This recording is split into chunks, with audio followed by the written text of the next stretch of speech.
Olá, irmãos e irmãs, como vão? Aqui é o Quintanilha e hoje estou aqui novamente para dar prosseguimento à nossa formação a respeito de liturgia e de música, que nós iniciamos no vídeo anterior. Então hoje eu trago para vocês um dos documentos que nós citamos na outra formação, que é a Sacrosanctum Concilium, Constituição Sacrosanctum Concilium sobre a Sagrada Liturgia. Como nós sabemos, este é o documento do Concílio Vaticano II que trata sobre a Sagrada Liturgia. E neste documento, ele trata da liturgia de uma forma geral, e o capítulo 6 ele fala sobre a música sacra, corrigindo um erro do vídeo anterior, quando eu disse que era o capítulo 4, que tratava sobre a música sacra. Na realidade é o capítulo 6 que trata sobre a música sacra. Então, para a gente introduzir um pouco o assunto de hoje, eu gostaria de ler para vocês aqui o número 1 desse documento, que ele dá um panorama geral, do objetivo do concílio a respeito da Sagrada Liturgia. Ele diz o seguinte: o objetivo do concílio é intensificar a vida cristã, atualizando as instituições que podem ser mudadas, favorecendo o que contribui para a união dos fiéis em Cristo e incentivando tudo que os leva a viver na Igreja. Em vista disso, julga dever se ocupar especialmente da liturgia, que precisa ser restaurada e estimulada. Um pouco do que a gente falava no vídeo anterior, da preocupação da Igreja de sempre adaptar o seu rito, a sua liturgia, à necessidade que o mundo vive no momento. Então, essa Sacrosanctum Concilium, ela vem tratar dessas questões, para que a liturgia ela possa ser melhor celebrada, ali no contexto onde a igreja estiver. E a música sacra, claro, acompanha essas mudanças que foram acontecendo ao longo dos séculos dentro da Sagrada Liturgia. Enfim, então o capítulo 6, que fala sobre a música sacra, ele começa falando sobre a importância para a liturgia, a importância da música para a liturgia. Então ele diz que a tradição musical ela é um tesouro inestimável para nós, que o canto unido ao texto ele constitui parte necessária ou integrante da liturgia solene. Como nós vimos, a celebração ela faz parte dela os gestos, palavras, expressões corporais que fazem ali parte, que os fiéis participam por meio desses movimentos, desses gestos de todo o rito. E o canto, a música expressada pelo canto, ela também faz parte desse gesto, desse gestual, que faz com que o fiel participe melhor da celebração. Então, a música sacra será, por isso, tanto mais santa quanto mais intimamente unida estiver a ação litúrgica. Então, aquilo que nós sempre ouvimos, que a música ela tem que acompanhar o rito, ela tem que cantar aquilo que está sendo celebrado.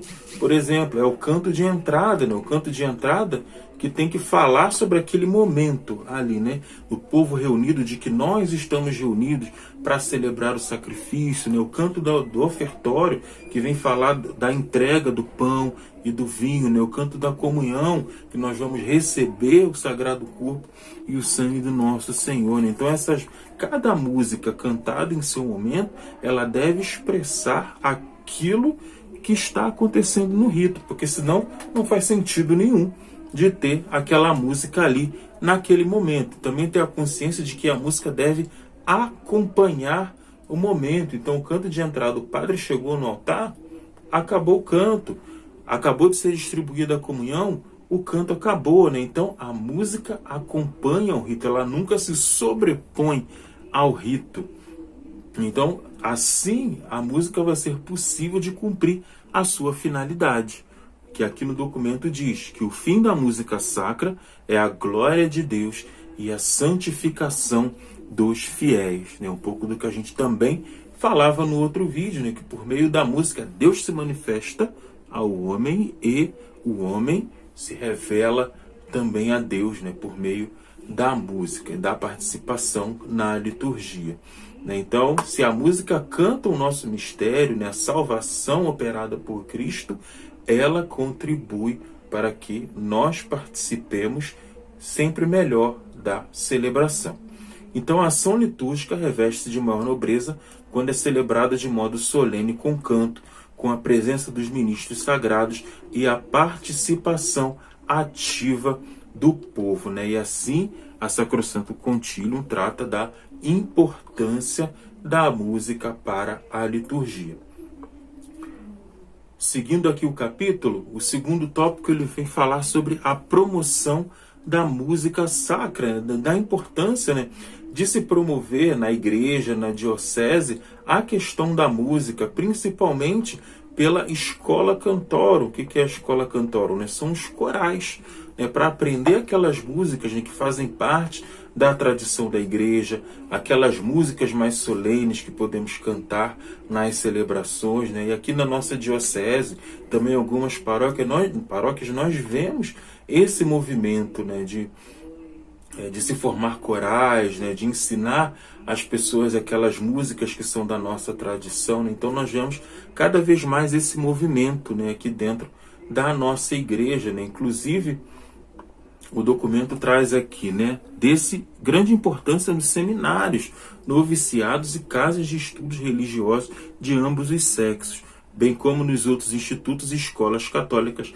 a formação e prática musical, né? Então lá no seminário também agora, né, nós retomamos o trabalho com o coral, né, justamente para isso, né, para a gente aprender essa tradição musical da nossa igreja, tanto também para a questão técnica, né, de melhorar o nosso canto, né, para um dia, quando formos padres, estivermos celebrando, nós possamos também, né, cantar as partes que nos competem na Santa Missa, né, para que se façam bonitas celebrações, né? A música é importante na celebração, né? E aqui ele também reforça a questão da formação e da prática musical.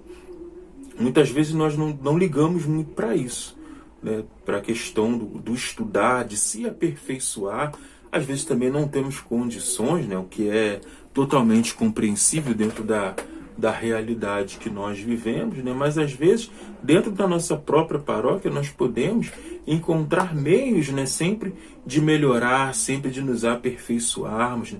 Nós temos aquelas pessoas que tiveram às vezes condições de estudar, de fazer um curso de música, de pessoas às vezes que sabem mais um pouco e às vezes têm o dom de ensinar, né? Às vezes têm a boa vontade de ensinar, que essas pessoas também possam se colocar à disposição, né? Além de colocar o próprio dom a serviço da liturgia, pode-se colocar também o próprio dom a serviço daquele irmão, né, que às vezes toca um violão com mais dificuldade, que às vezes toca uma bateria com mais dificuldade, às vezes tem mais dificuldade no teclado, também é um pouco mais desafinado no canto. Então, às vezes aquelas pessoas que têm um pouco mais de experiência, um pouco mais de estudo, elas podem, né, se colocar a serviço dessas pessoas, né? E só tem a comunidade ganha, né, a liturgia ganha e você mesmo também ganha por estar fazendo uma boa ação para o irmão. E na medida do possível também, né, as nossas paróquias promoverem formações musicais, capacitação musical para aqueles, né, que servem o altar, né? Então é importante, o documento diz que isso é importante para nós. Seguindo aqui, o número 116, ele vai dizer que a Igreja reconhece como canto próprio da liturgia romana o canto gregoriano. Terá este, por isso, na ação litúrgica, em igualdade de circunstâncias, o primeiro lugar. E é claro também que, olhando para a nossa realidade, a gente sabe que às vezes não é possível, né? Às vezes, por exemplo, no seminário a gente tem um pouco mais de facilidade de trabalhar essa questão do canto gregoriano. Às vezes na paróquia a gente não tem tanta facilidade assim, né, de se dedicar a isso. E por isso também, diante, né, dessa realidade, de entender que está inserida em diversas realidades, O mesmo documento diz: promova-se muito o canto popular religioso para que os fiéis possam cantar tanto nos exercícios piedosos e sagrados como nas próprias ações litúrgicas, segundo o que as rubricas determinam. Sim, o canto gregoriano é o canto oficial da igreja? Sim. Mas também o canto popular religioso, ele deve ser promovido. Por quê? Porque é aquele canto que o povo consegue cantar. É aquele canto que todos nós, de uma forma ou de outra, temos acesso. Temos um acesso mais fácil, né? Um acesso mais rápido. O aprendizado é mais rápido. Né? Nós conseguimos aplicar mais rápido aquilo que nós aprendemos. Então, mas falando especificamente da missa, da celebração litúrgica, esse canto popular religioso é o canto popular religioso litúrgico, ou seja, próprio para a celebração. E como eu sei que o canto ele é próprio para a celebração? Ele tem que cantar aquele momento o qual ele está inserido. O canto de entrada vai cantar que o mistério ali que vai ser celebrado, o povo reunido para celebrar o sacrifício, né? Então, falar disso, né? De que a celebração que começa e se inicia para celebrar em comunidade aquele mistério, o mistério da salvação de nosso Senhor, né? O canto do ofertório, o canto de apresentação das ofertas, ele tem que falar o quê? Tem que falar de que oferecemos o pão, oferecemos o vinho, oferecemos a nossa vida para o altar. Ele vai cantar aquele momento que está sendo celebrado. Da mesma forma, o canto de comunhão. Então, o canto popular religioso litúrgico, ele tem que ser voltado para a celebração. E como eu tenho certeza, né? Como eu posso saber que ele vai ser voltado para a celebração? É só você olhar a liturgia do dia, às vezes a liturgia diária, que tem lá as orações, tem as antífonas da missa, o próprio missal, que tem as orações e as antífonas, né? O lecionário com as leituras, qual é o evangelho do dia? Né? Muitas músicas nós encontramos que são baseadas ali, são as letras do evangelho, alguma outra letra da Sagrada Escritura, né? Então nós temos sempre que estar atentos a isso, né? Que a música, ela cante aquele momento que está sendo celebrado, aquela liturgia que está sendo celebrada naquele dia. Então, seguindo, o nosso documento, ele vem falar da adaptação às diferentes culturas, né? Isso aqui se aplica mais à questão dos missionários, né? As pessoas que vão para terras de missão, para locais que encontram outras realidades ainda mais diferentes, e dentro do possível, né? Dentro ali do possível daquela realidade que é encontrada, de se inserir, né? Aquilo que é costume daquele povo dentro da celebração, desde que não contradiga aquilo que é a fé da igreja, né? Que não seja, que não represente talvez às vezes alguma superstição, né? Alguma coisa assim que até envolva outras religiões, enfim, né? Mas que sejam coisas que não contradigam o rito católico, né? Enfim, seguindo o documento, depois de falar da adaptação de diferentes culturas, ele vem falar sobre os instrumentos musicais sagrados, instrumentos músicos sagrados. Número 120 diz: tenha-se em grande apreço na Igreja Latina o órgão de tubos, instrumento musical tradicional e cujo som é capaz de dar às cerimônias do culto um esplendor extraordinário e elevar poderosamente o espírito para Deus, né? De fato, quem já participou de uma missa, né, bem celebrada, né, cantada, às vezes por um coral e com o órgão de tubos tocando, é simplesmente divino, né? O órgão bem tocado, a música bem cantada, né? Só que nós sabemos, claro, que em muitos locais é completamente fora da nossa realidade, né? E diante disso, o documento continua: podem utilizar-se no culto divino outros instrumentos segundo o parecer, com consentimento da autoridade territorial competente, contanto que estes instrumentos estejam adaptados ou sejam adaptáveis ao uso sacro, não desdigam da dignidade do templo e favoreçam realmente a edificação dos fiéis. É sempre a polêmica nas nossas paróquias, nas nossas comunidades. Quais instrumentos tocar, quais instrumentos não tocar, Muitos não gostam de bateria, muitos não gostam de guitarra, Outros acham que só pode, de fato, tocar o órgão, só o teclado, só um violão, enfim. Muitas vezes acaba prevalecendo o gosto pessoal, dependendo do local, dependendo do sacerdote, mas eu acredito que a melhor saída é sempre o bom senso, Aquilo que convém, será que é conveniente, determinado instrumento, Será que eu tenho pessoas capacitadas e capazes de manusear, de tocar, e que seja bem tocado, aquele instrumento que não atrapalhe o canto, Porque acho que o problema todo, talvez, vamos falar da bateria, que é o mais polêmico, por exemplo. O problema todo não é a bateria, eu acho que o problema é uma bateria que faz tamanho barulho que às vezes você não ouve a voz de quem canta. Aí está o grande problema. Mas a bateria bem tocada, em harmonia com os outros instrumentos, que além de abafar também ajuda a elevar a voz, por que não? Um instrumento bem tocado e bem manuseado.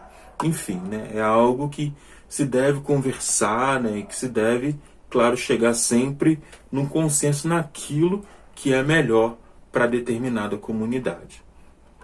E terminando o documento, esse capítulo sobre a música sacra, ele vem dar algumas normas para os compositores, possuídos de espírito cristão, compreendam que são chamados a cultivar a música sacra e aumentar-lhe o patrimônio. Sim, então a igreja estimula aqueles que têm o dom da composição, para que possam contribuir para a tradição musical da igreja. Que suas composições se apresentem com características da verdadeira música sacra, que possam ser cantadas não só pelos grandes coros, mas se adaptem também aos pequenos e favoreçam uma ativa participação de toda a Assembleia dos Fiéis. Ou seja, que sejam músicas que sejam possíveis das pessoas cantarem, que sejam possível a pessoa aprender, e executar aquele canto. E claro, sempre baseado na doutrina católica, nas Sagradas Escrituras, e se for para a missa, na Sagrada Liturgia. Então, se você quer, por exemplo, nós temos as partes fixas da missa, ato penitencial, cordeiro, glória, santo, vocês também podem compor melodias para essas letras, entretanto tem que ter bem claro que as letras desses cantos não podem ser mudadas, o glória seja fiel à letra, mesmo que faça uma melodia, o santo seja fiel à letra, com aquela melodia que você quer inserir, que você compôs, E as outras músicas, canto de entrada, canto de ofertório, que sejam músicas próprias para a celebração e que elas não contradigam a nossa fé, que acompanhem as Escrituras. E sempre que você tiver uma composição, algo novo, apresente para o seu pároco, mostra para o padre, às vezes para ver se não tem algo que contradiga a fé, que tem alguma heresia, enfim, sempre observando para estar em comunhão com a igreja. Então, são esses tópicos que trata o capítulo 6 da Sacrosanto Concílio. Tem muita coisa, muito conteúdo, e a partir da Sacrosanto Concílio derivaram outros documentos, inclusive o documento da CNBB que fala sobre a música litúrgica no Brasil, que nós vamos também ver e tratar mais à frente. Então, obrigado por terem ficado até aqui, até o final. Então, no próximo vídeo a gente continua o nosso assunto. Então, aproveita para curtir o nosso vídeo, assinar a página, se inscrever aqui na página, ativar o sino para receber as nossas notificações, e as próximas formações que aí virão.